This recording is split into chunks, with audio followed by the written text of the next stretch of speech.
Dear students, पिछली class में हमने बात की थी संकुलन दक्षता की।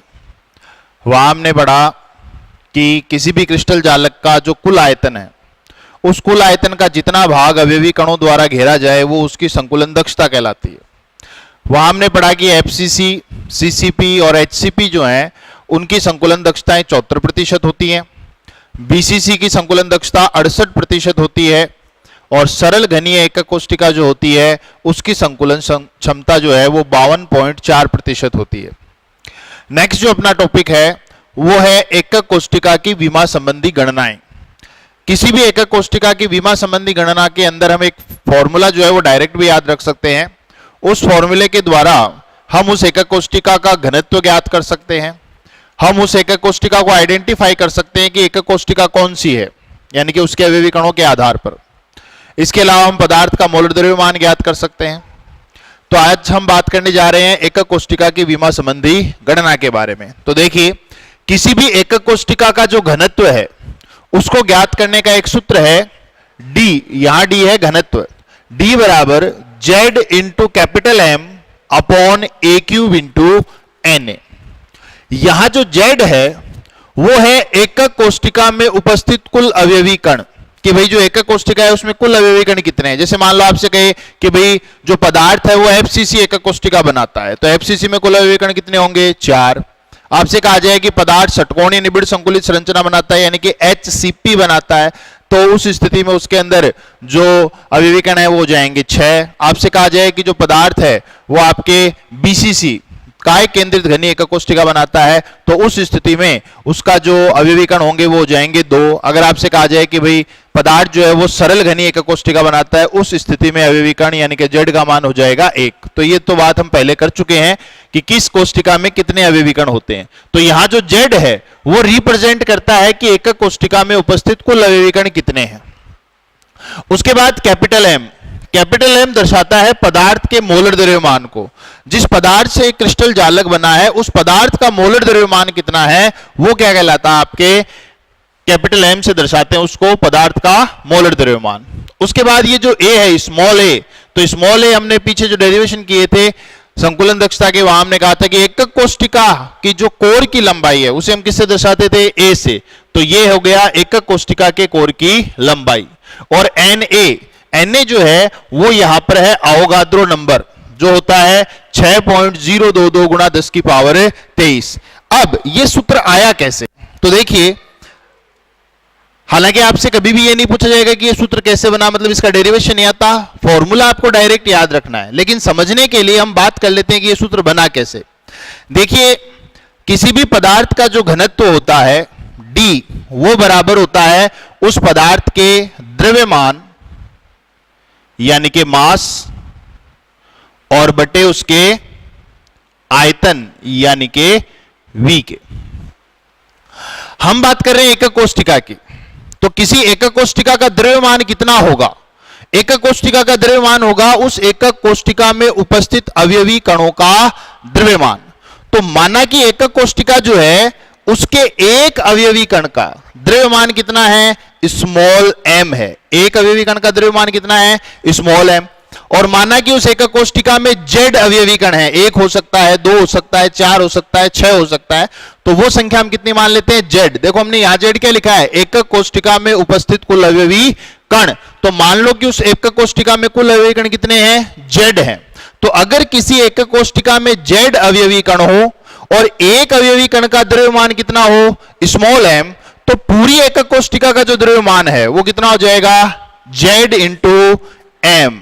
अवयवी कणों की संख्या गुणा एक अवयवी कण का द्रव्यमान, उस एकक कोष्टिका का कुल द्रव्यमान हो जाएगा। तो द्रव्यमान आ गया एकक कोष्टिका का।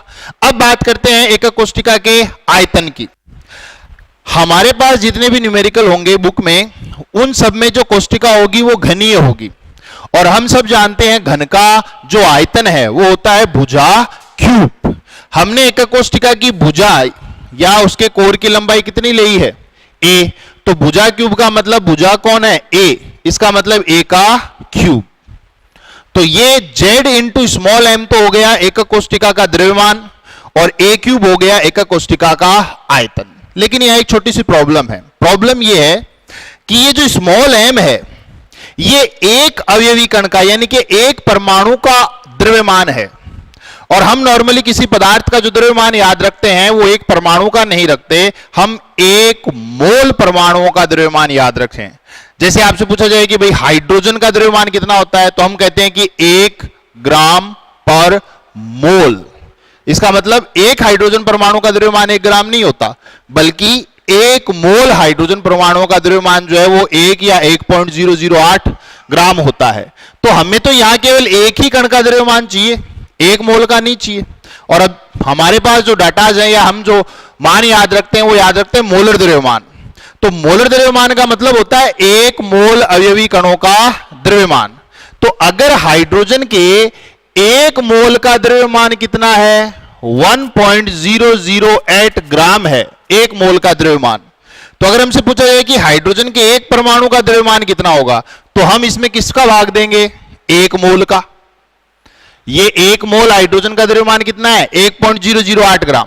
तो एक हाइड्रोजन का द्रव्यमान कितना होगा, इसमें किसका भाग देंगे? मोल का। और मोल क्या होता है? अवोगाद्रो संख्या के बराबर। तो इसका मतलब हम उस मोलर द्रव्यमान में, उस कैपिटल एम में किसका भाग दे देंगे? 6.022 गुणा 10 की पावर 23 का, यानी कि अवोगाद्रो संख्या का। इसका मतलब हम इस स्मॉल एम की जगह, इस स्मॉल एम की जगह, ये स्मॉल एम क्या है? एक कण का द्रव्यमान, एक परमाणु का द्रव्यमान। उस एक परमाणु के द्रव्यमान को हम कैसे निकाल सकते हैं? उस पदार्थ के मोलर द्रव्यमान में यदि किसका भाग दिया जाए? अवोगाद्रो संख्या का भाग दिया जाए, तो वो क्या हो जाएगा? एक परमाणु का द्रव्यमान हो जाएगा। इसका मतलब हम इस सूत्र में स्मॉल एम की जगह क्या लिख सकते हैं? कैपिटल एम बटे एन ए अवोगाद्रो संख्या। तो हमारा जो सूत्र बन जाएगा वो हो जाएगा D is equals to Z into capital M upon a cube into N A. तो स्टूडेंट्स ये फॉर्मूला जो है वो आपको याद रखना है।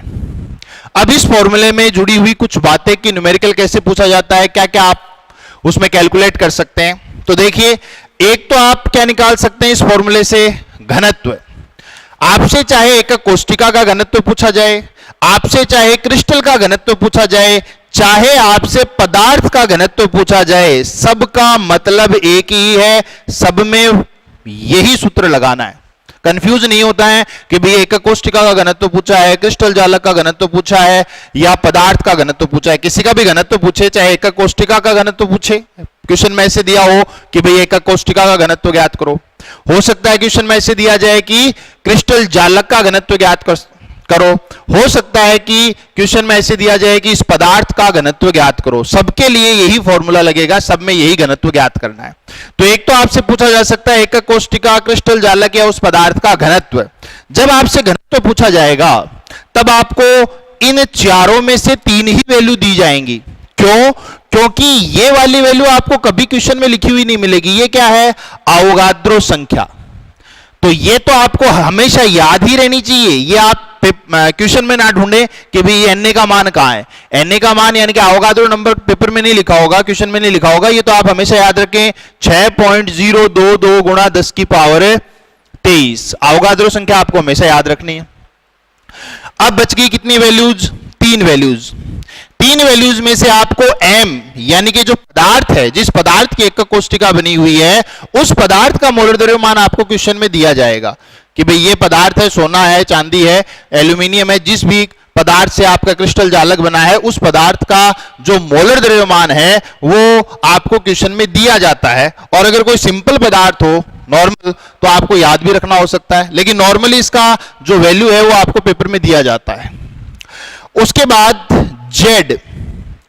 Z का मान आपको कभी भी नहीं दिया जाएगा। Z है एकक कोशिका में उपस्थित अवयवी कणों की संख्या। तो आपको यह नहीं बताया जाएगा क्वेश्चन में कि भाई इस कोशिका में इतने अवयवी कण हैं, आपको यह बताया जाएगा कि कोशिका कौन सी है। आपको बताया जाएगा कि एकक कोशिका एफसीसी टाइप है, एकक कोशिका बीसीसी है, या एकक कोशिका सरल घनी है। तो आपको नाम से पता करना है कि भाई अवयवी कण कितने हैं। अगर आपसे एक आ जाए कि पदार्थ जो है वो सरल घनी है, जालक बनाता है, सरल घनीय जालक बनाता है, इसका मतलब उसमें सरल एकक घनी एकक कोशिका है, तो अवयवी कणों की संख्या कितनी होगी? 1। तब आप वहां z का मान 1 रखेंगे। आपसे एक आ जाए कि भाई पदार्थ जो है वो काय केंद्रित घनी एकक कोशिका बनाता है, बीसीसी बनाता है, उस स्थिति में बीसीसी के लिए z का मान कितना हो जाएगा? 2। आपसे कहा जाए कि भाई पदार्थ जो है वो घनीय निबिड़ संकुलन यानी कि सीसीपी यानी कि एफसीसी बनाता है, तो उस स्थिति में z का मान हो जाएगा 4। तो z का मान आपको डायरेक्ट ना देकर के 1 2 3 4 ना देकर के आपको कोशिका का टाइप बताया जाएगा, प्रकार बताया जाएगा, और आपको z का मान उस टाइप से ध्यान रखना है। तो आप हमेशा ध्यान रखें कि कौन सी कोशिका में कितने अवयवी कण होते हैं। उसके बाद है आपके पास a है कोशिका के कोर की लंबाई। तो न्यूमेरिकल 2 तरह के होते हैं। एक न्यूमेरिकल में तो ये होता है कि भाई आपको डायरेक्ट कोशिका के कोर की लंबाई बता देते हैं कि ये कोशिका है और इसके कोर की लंबाई इतनी है। कई बार उलझाने के लिए आपको कोशिका के कोर की लंबाई ना बता करके परमाणु की त्रिज्या दी जाती है, यानी कि जिस पदार्थ से वो क्रिस्टल बना हुआ है उसकी त्रिज्या दे दी जाती है, यानी कि r।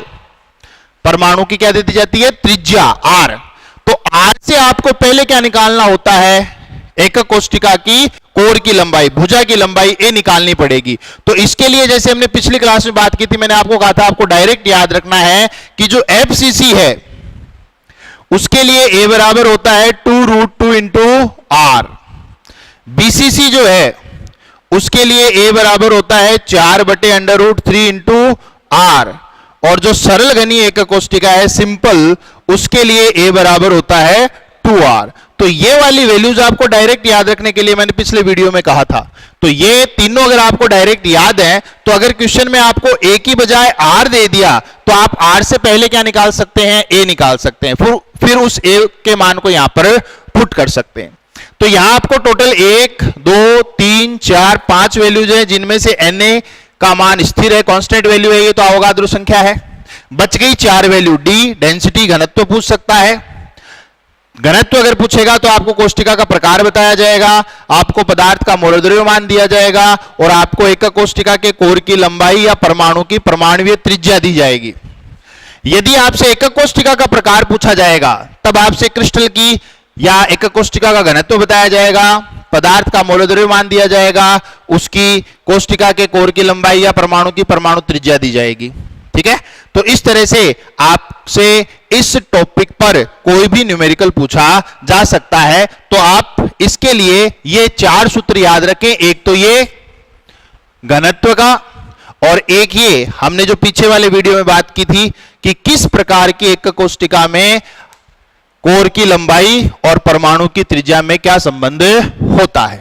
तो देखिए अब हम एक न्यूमेरिकल लेते हैं इसी फॉर्मूले पर कि सोना यानी कि गोल्ड, जिसकी परमाणु त्रिज्या आपको दे रखी है 0.44 नैनोमीटर, फलक केंद्रित एकक कोशिका बनाता है, यानी कि एफसीसी एकक कोशिका में क्रिस्टलीकृत होता है। तो इसका घनत्व ज्ञात कीजिए। ठीक है, तो देखिए आपको क्या दे रखा है? परमाणु की त्रिज्या दे रखी है, यानी कि आपको एकक कोशिका के कोर की लंबाई नहीं दी हुई है। तो पहले तो हम नोट कर लेते हैं कि हमें क्या क्या वैल्यूज दे रखी है। गिवन क्या है अपने पास परमाणु की त्रिज्या है r 0.44 नैनोमीटर। अगर हम इसको सेंटीमीटर में कन्वर्ट करना चाहें तो ये कितना हो जाएगा?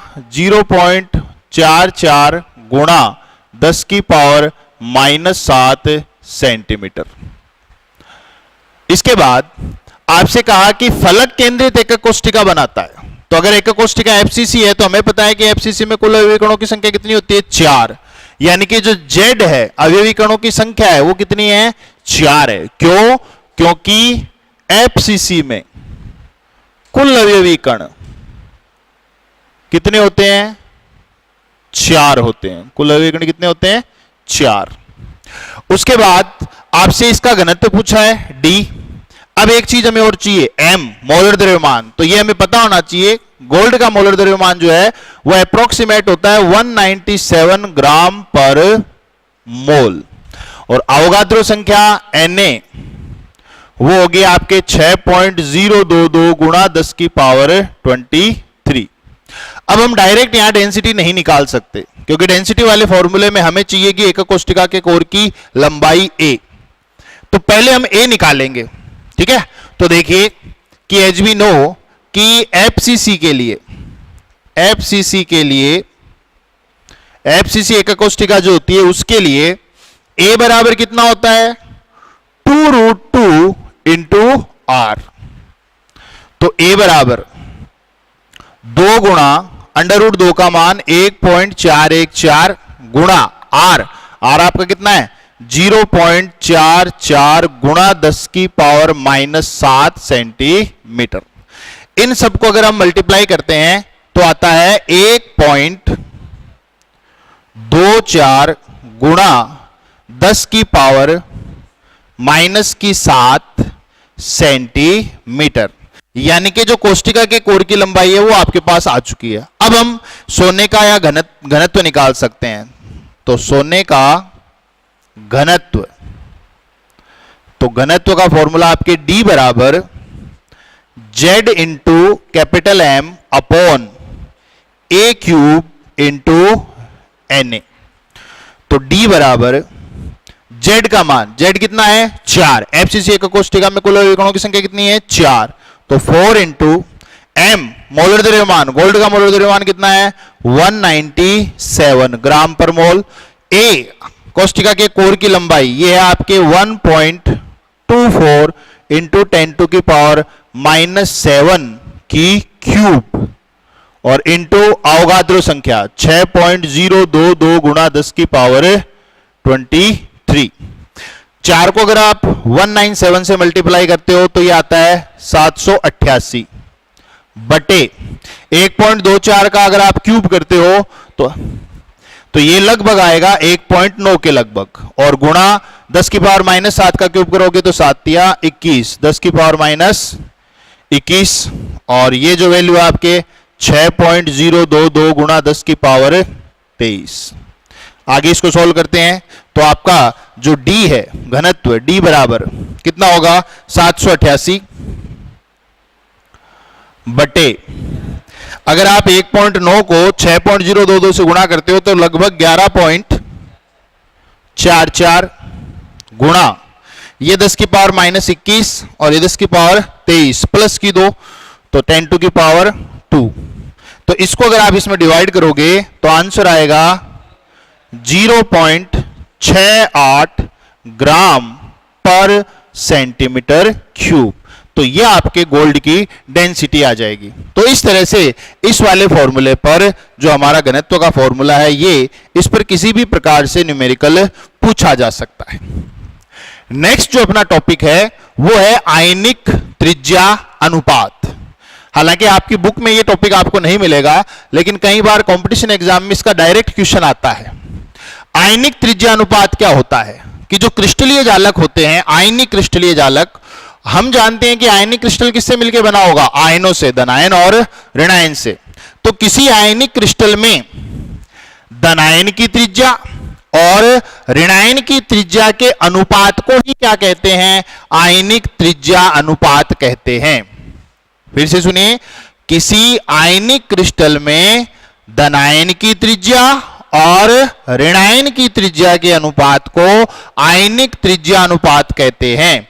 हमेशा ध्यान रखें, धनायन की त्रिज्या बटे ऋणायन की त्रिज्या, उल्टा नहीं करना है। ऋणायन की में धनायन का भाग नहीं देना है, धनायन की में किसका भाग देना है, ऋणायन की त्रिज्या का। तो धनायन की त्रिज्या और ऋणायन की त्रिज्या के अनुपात को क्या कहते हैं, आयनिक त्रिज्या अनुपात कहते हैं।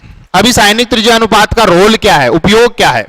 उपयोग यह है कि अगर हमें किसी आयनिक क्रिस्टल की आयनिक त्रिज्या का अनुपात पता हो, रेशियो पता हो, तो हम उस आयनिक क्रिस्टल में उप सहसंयोजन संख्या, यानी कि एक आयन दूसरे आयन से, दूसरे कितने आयनों से घिरा होगा, एक धनायन कितने ऋणायनों से घिरा होगा, यह पता लगा सकते हैं।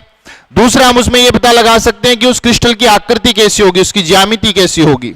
ठीक है, तो देखिए यदि आयनिक त्रिज्या अनुपात 0.155 से 0.225 के बीच का हो, बीच के का मतलब यह है कि इसमें 0.225 शामिल नहीं है, 0.225 से पहले वाले, ठीक है ना। ये अपर लिमिट जो है वो आपको काउंट नहीं करनी है, लोअर लिमिट ही काउंट करनी है। तो अगर किसी आयनिक क्रिस्टल में आयनिक त्रिज्या का अनुपात यानी कि धनायन और ऋणायन की त्रिज्या का अनुपात 0.155 से 0.225 तक हो, 0.225 इसमें काउंट नहीं है, तो उस क्रिस्टल में जो आयन है उनकी उप सहसंयोजन संख्या होगी 3 और जो क्रिस्टल की संरचना होगी वो होगी समतल त्रिकोणीय। फॉर एग्जाम्पल बोरॉन ऑक्साइड का जो क्रिस्टल होता है उसमें ऐसा ही होता है। दूसरी लिमिट है कि अगर आयनिक त्रिज्या का अनुपात 0.225 से 0.225 से, इसका मतलब 0.225 इसमें काउंट है, 0.225 से 0.414 तक, यानी कि 0.414 को काउंट नहीं करना है, इस अपर लिमिट को काउंट नहीं करना है, 0.414 से कम वाली जो वैल्यू है उनको काउंट करना है। तो इस लिमिट में अगर हो तो उप सहसंयोजन संख्या 4 होती है और आकृति चतुष्फलकीय होती है। इसका एग्जाम्पल आपके जिंक सल्फाइड के क्रिस्टल में ऐसा ही होता है। तो यहां अगर आप ध्यान से देखें तो दो मान आपने पहले से पढ़े हुए हैं, एक तो ये वाला मान याद कीजिए, चतुष्फलकीय रिक्ति में small r upon capital R, small r upon capital R कितना था 0.225, किसमें, टेट्राहेड्रल वॉइड में। और मैंने आपसे कहा था कि टेट्राहेड्रल वॉइड यानी कि चतुष्फलकीय रिक्ति में अवयवी कण की त्रिज्या और रिक्ति की त्रिज्या, यानी कि ये रिक्ति की त्रिज्या, इसको रिक्ति की त्रिज्या कह सकते हैं, और यह अवयवी कण की त्रिज्या है। तो मैंने कहा था कि अगर रिक्ति हो तो उसकी जगह धनायन होगा आयनिक क्रिस्टल में, और अवयवी कण की जगह कौन होगा, ऋणायन होगा। तो धनायन और ऋणायन की त्रिज्या का अनुपात चतुष्फलकीय रिक्ति में कितना होता है, 0.225।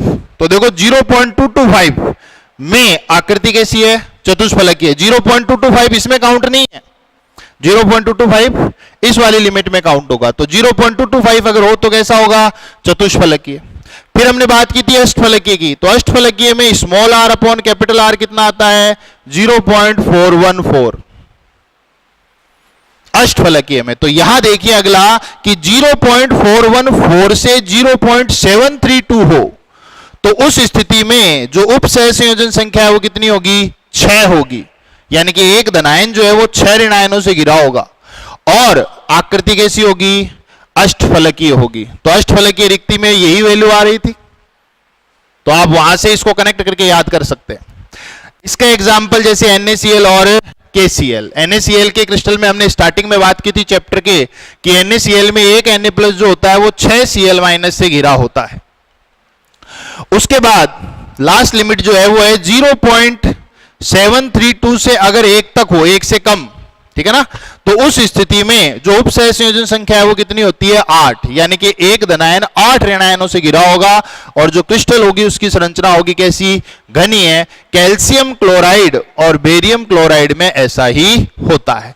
तो ये लिमिट जो है वो आपको ध्यान रखनी है कि 0.155 से 0.225 अगर हो तो उप सहसंयोजन संख्या 3 होगी, क्रिस्टल की आकृति समतल त्रिकोणीय होगी। एग्जाम्पल ये है, अगर 0.225 से 0.414 हो तो उप सहसंयोजन संख्या 4 होगी, क्रिस्टल की संरचना चतुष्फलकीय होगी। 0.414 से 0.732 हो तो उप सहसंयोजन संख्या 6 होगी, संरचना अष्टफलकीय होगी, और 0.732 या इससे ज्यादा हो तब उप सहसंयोजन संख्या 8 होगी और आकृति घनी होगी। तो इसमें आपको यह ध्यान रखना है कि अपर लिमिट जो है वो कभी भी काउंट नहीं करनी है उस कैटेगरी में। जैसे अगर आपसे पूछा जाए किसी आयनिक क्रिस्टल में धनायन और ऋणायन की त्रिज्या का अनुपात 2:5 है, रेशियो ये आपको कितना दिया, 0.225, तो 0.225 देखो यहां भी है 0.225, यहां भी है, तो आप 0.225 अपर लिमिट में काउंट नहीं करेंगे, आप कहां काउंट करेंगे, लोअर लिमिट में। तो अगर आपसे पूछे कि अगर धनायन और ऋणायन की त्रिज्या का अनुपात किसी आयनिक क्रिस्टल में 0.225 है तो उस क्रिस्टल की संरचना कैसी होगी? उसकी संरचना चतुष्फलकीय होगी। उसकी संरचना आपको समतल त्रिकोणीय नहीं बतानी है, क्योंकि इसमें अपर लिमिट में ये काउंट नहीं होगा। ऐसे अगर आपसे पूछा जाए कि भाई धनायन और ऋणायन की त्रिज्या का अनुपात किसी आयनिक क्रिस्टल में कितना है? 0.414 है। तो अगर 414 दिया है तो 414 यहां भी है, 414 यहां भी है, तो आप कौन सी लिमिट लोगे? अपर लिमिट नहीं लेंगे, हम कौन सी लिमिट लेंगे? लोअर लिमिट लेंगे। तो अगर आयनिक त्रिज्या का अनुपात 0.414 है तब आकृति कैसी होगी? अष्टफलकीय होगी। और ऐसे ही सेम अगर 0.732 दे, धनायन और ऋणायन की त्रिज्या का अनुपात इतना दे, तो आप ये वाली लिमिट नहीं लेनी है, आपको ये लेनी है, तब आप कहेंगे कि क्रिस्टल कैसा है? घनीय आकृति का है। इसके अलावा अगर आपसे दे तो आप मिडिल रेंज में कोई भी ले लें। जैसे आपसे बोला जाए कि भाई किसी धनायन और ऋणायन की त्रिज्या का अनुपात 0.357 है, तो देखो 0.357 कहां रहा है? 0.225 और 0.414 के बीच में आ रहा है। तो अगर इतना रेशियो है, इसका मतलब वो कैसा है? चतुष्फलकीय। तो इस तरह से आप आयनिक त्रिज्या अनुपात द्वारा क्रिस्टल की संरचना के बारे में बता सकते हैं। इसका ऑब्जेक्टिव क्वेश्चन आपके कंपटीशन एग्जाम में आता है। वीडियो को देखने के लिए धन्यवाद। चैनल को लाइक और सब्सक्राइब करना ना भूलें।